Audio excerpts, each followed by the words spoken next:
शिल्पा की आदतें ठीक नहीं थी। वो ना बोलने से पहले कुछ सोचती और ना ही कुछ करने में। उसकी इस आदत से सभी परेशान रहते। बहन, घर पर मेहमान आए हैं और शक्कर खत्म है, थोड़ी शक्कर दे दो, मैं बाजार जाऊंगी तो ले आऊंगी। अरे शिखा बहन, तुम तो माफी करे, जब देखो तुम्हारे घर में कुछ न कुछ खत्म ही रहता है। अरे शिल्पा, चिल्ला क्यों रही हो? कहा ना घर में मेहमान बैठे हैं, सुन लेंगे। सुन लेंगे तो सुन ले, तुम लोगों की मांगने वाली आदत तो बंद होगी। अच्छा शिल्पा, ना दो शक्कर, लेकिन बात तो अच्छे से करो। एक कटोरी शक्कर के लिए तुमने मेरी बड़ी बेइज्जती कर दी। शिल्पा बड़बड़ाते अंदर चली जाती है तो शिखा भी घर चली जाती है। माँ, क्या हुआ? अरे कुछ नहीं बेटा, पता नहीं कहां कहां से ऐसे पड़ोसी आ जाते हैं, जब देखो तब कुछ ना कुछ मांगने के लिए घंटी बजाते हैं। अब घंटी बजे तो दरवाजा ना खोलना। पता नहीं माँ की ये आदत कैसे बदलेगी, किसी को कुछ भी बोल देती है, बोलने से पहले सोचती भी नहीं।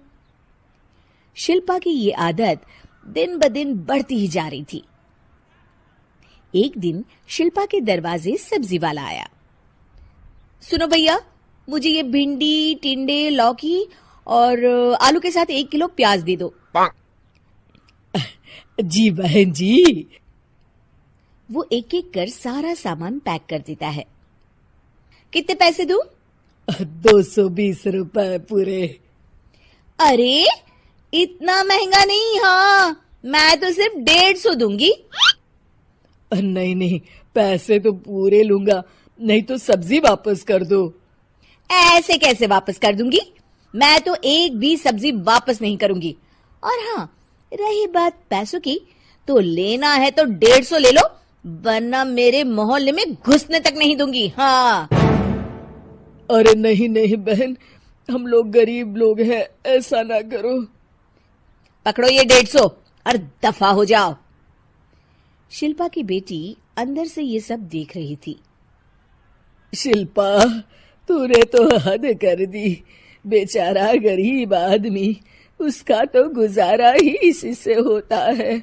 बोलने से पहले सोचा कर बेटा। माँ, आप चुप रहो, घर चलाना बच्चों का खेल नहीं।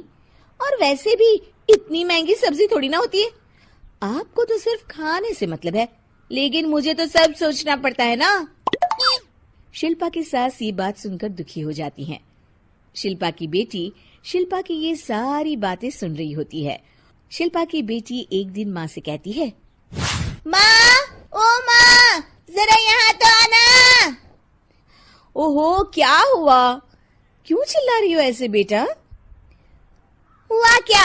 ये देखिए मेरी स्कूल की ड्रेस कितनी गंदी हो गई है, इसे कौन धोएगा?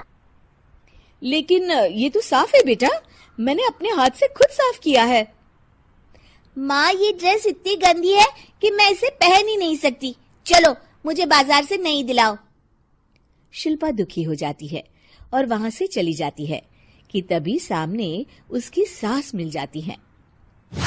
शिल्पा, अरे ओ शिल्पा, ये क्या सब्जी बनाई है? ऐसे भी कोई सब्जी बनाता है? शिल्पा सास की इस हरकत से सकते में आ जाती है।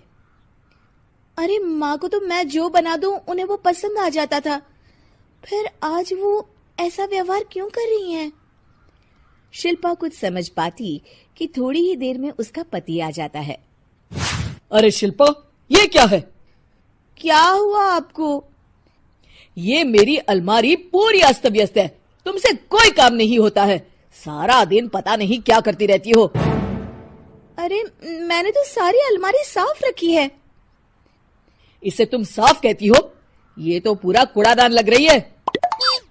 शिल्पा परेशान हो जाती है और समझ नहीं पाती है कि उसके साथ क्या हो रहा है।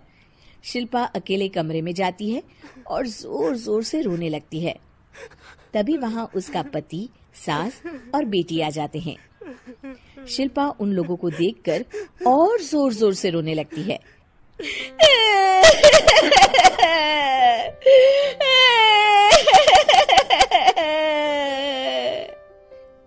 कि तभी उसकी सास उससे कहती है, क्या हुआ? यहाँ बैठकर रोती रहोगी या फिर खाने को भी कुछ बनाओगी? माँ, पहले आप बताएं, आप लोगों को क्या हुआ है जो मुझसे ऐसा व्यवहार कर रहे हैं? वही हुआ है जो तुम्हें रोज होता है। मैं समझी नहीं। माँ, आज घर वालों ने आपसे बुरा व्यवहार किया तो आपको कितना बुरा लगा ना? हाँ, मुझे बहुत बुरा लगा। मुझे अच्छा नहीं लगता कोई मुझसे इस तरह से बात करे। सही कहा शिल्पा, जो चीज तुम्हें खुद के लिए अच्छी नहीं लगती वो तुम्हें दूसरों के साथ भी तो नहीं करनी चाहिए। बेटा, हम तुम्हारे अपने हैं, फिर भी तुम्हें अपनों की बात का बुरा लगा। लेकिन सोचो, जिन बाहर के लोगों से तुम ऐसा व्यवहार करती हो उन्हें कैसा लगता होगा। हाँ माँ, आप सच कह रही हैं। मैं आप लोगों से माफी मांगती हूँ। मुझे कड़वा नहीं बोलना चाहिए। मैं समझ गई, मैं आपकी हूँ इसलिए आप लोगों ने मुझे सुधरने का वक्त दिया और मेरा साथ दिया। लेकिन जिन बाहर के लोगों से मैं बुरा व्यवहार करती आई, वो लोग मेरे कड़वे बोल से कितने दुखी होते होंगे। मैं वादा करती हूँ, आज से ऐसा व्यवहार किसी के साथ नहीं करूंगी। सीख, हमें दूसरों के साथ वैसा ही व्यवहार करना चाहिए जो हम खुद के लिए अपेक्षा करते हैं।